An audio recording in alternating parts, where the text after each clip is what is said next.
बिल्कुल, देखिए उत्तराखंड में, पूरे उत्तराखंड में इस समय प्रोटेस्ट है और जो शाम को 5 बजे मशाल जुलूस निकाला जाएगा। उसके अलावा कल उत्तराखंड में बंद का भी आह्वान किया गया है। मेरे पीछे सबसे पहले आप ये बोर्ड देखिए, अंकिता न्याय यात्रा संयुक्त संघर्ष मंच, ये तैयार किया गया और सिर्फ एक शख्स ने इसको शुरू नहीं किया, बल्कि पूरे उत्तराखंड के अलग अलग संगठन इसमें जुड़े हैं और अंकिता भंडारी को न्याय दिलाने की मांग कर रहे हैं। कुछ महिलाएं हमारे साथ हैं जो कि इसी संघ से जुड़ी हुई हैं। मैम, क्या नाम है आपका? मैं कमला पंत हूँ, उत्तराखंड महिला मंच से। लगातार मैं देख रहा हूँ कि आप लोग प्रोटेस्ट कर रहे हैं। आपकी मांग थी सीबीआई इंक्वायरी, उसको लेकर भी कल सीएम की तरफ से स्टेटमेंट आया। अब आज आप लोग मशाल जो मार्च है वो निकाल रहे हैं। आगे और क्या कुछ मांगे आप लोग? हमारी जो प्रमुख मांग है वो ये है कि इसमें की जो सीबीआई जांच हो वो सिटिंग जो सुप्रीम कोर्ट का जज है उसकी निगरानी में होनी चाहिए। ये लगातार हमारी पहले से मांग थी। दूसरा, वीआईपी कौन है, इसमें जो सबसे ज़्यादा संशय पैदा करता है इस पूरी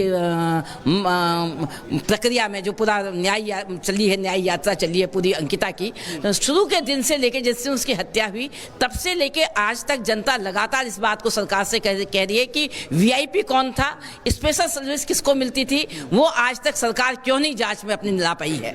दूसरी बात यह है कि वनंतरा जो रिजॉर्ट था जहां पे पूरी घटना घटित हुई है, तत्काल उसी समय जब तक उसकी लाश भी नहीं प्राप्त हुई थी उससे पहले ही उसको बुलडोजर से ध्वस्त कर दिया गया, सारे साक्ष्य मिटा दिए गए। उसका दोषी कौन है, इस बात को लेकर ही आज की मशाल जुलूस भी है और कल का बंद भी है कि सरकार ये बताए कि इस जो सीबीआई की जांच है इसके दायरे में आप जब तक इसको नहीं लाएंगे, वीआईपी कौन है इसको नहीं लाएंगे। आप चूंकि इस वक्त ग्राउंड पर मौजूद है और लोग भी साफ तौर पर कह रहे हैं कि सबूतों के साथ भी छेड़छाड़ की गई है और इसलिए सीबीआई जांच होनी चाहिए। लौटेंगे आपके पास। एक बड़ी खबर आपको बता दें, अंकिता भंडारी मर्डर केस पर सीएम धामी ने क्या कुछ कहा वो भी हम आपको सुनवाएंगे। पुष्कर धामी ने कहा कि सीबीआई जांच की सिफारिश हमने कर दी है, विपक्ष इस मुद्दे पर राजनीति कर रहा है, विपक्ष को माफी मांगनी चाहिए। सीएम धामी ने क्या कुछ कहा, सुनिए आप खुद ही। मुख्यमंत्री जी, सीबीआई जांच की सुनवाई आपने कर दी है, विपक्ष भी लगातार आरोप लगाता रहा, 15 दिन तक उत्तराखंड को अस्थिर करने का काम भी लगातार किया गया। क्या अब पूरी इस प्रकरण पर आप? देखिए, बहन अंकिता के माता पिता मुझे मिले थे और मैंने पहले ही कहा था कि उनके माता पिता जैसी जांच चाहते हैं, जो चाहते हैं, हम उसके आधार पर आगे कार्रवाई करेंगे।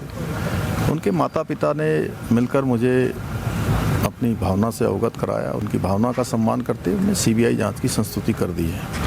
अब मुख्यमंत्री जी, अब किस तरह से इस पूरे केस को देखते हैं? जैसे विपक्ष लगातार जनता को भ्रमित करने का काम कर रहा है, आज भी वो विपक्ष को माफ़ी मांगनी चाहिए। उनके पास कोई मुद्दा नहीं है। उन्होंने बहुत बड़ा बवंडर राज्य के अंदर पैदा किया और केवल अफवाहें चलाई, लोगों को भ्रमित करने का काम किया। और ये कांग्रेस पार्टी का ये पूरा इतिहास है। इन सालों में जो कांग्रेस पार्टी जहाँ जहाँ चुनाव हो रहे हैं उन सभी राज्यों में बाहर हो रही है और डबल इंजन की सरकारों को प्राथमिकताएं मिल रही हैं, क्योंकि ये कभी वोट चोरी की बात करते हैं, चुनाव हारते हैं, कहते हैं वोट चोरी हो गया, कभी ये कहते हैं कि जो है ईवीएम खराब हो गया, कभी कहते हैं एसआईआर आ गया, कभी चुनाव आयोग पर ठीकरा फोड़ते हैं, कभी प्रशासन पर ठीकरा फोड़ते हैं, अपना फेस सेव करते हैं। लेकिन जनता भी समझ गई है कि अब ये केवल विरोध के लिए विरोध करते हैं, इनके पास कोई मुद्दे नहीं।